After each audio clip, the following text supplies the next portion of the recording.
what I would like to suggest is that we use poetry as a way of, as the decodable text and predictable text also for working on these word families. So if you're working on IGHT, how about this nursery rhyme? Starlight, starbright, first star I see tonight. Wish I might have the wish I wish tonight. You're actually getting a twofer out of this because you're practicing the word family IGHT, but you're also rehearsing the nursery rhyme, which is going to build reading fluency. That's my next half hour with you if you stick along with me. By the way, did you notice anything unusual about that particular nursery rhyme?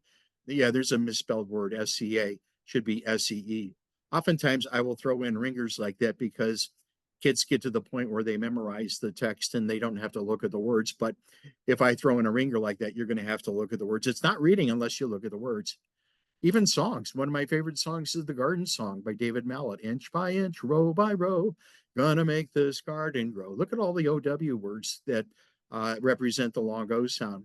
In fact, even the last word there gives you the alternative pronunciation, the diphthong, as in down there. I would like to say, start collecting poetry and song and organize them by word families. That's a great way of developing fluency, as I mentioned earlier, but also learning to read these words in context.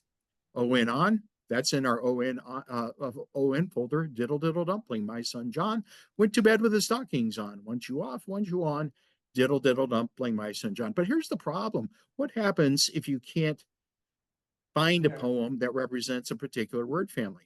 Well, that's when you become an artist. You create, according to Bloom's taxonomy. You write your own. So, for example, I'm working on AT-AT.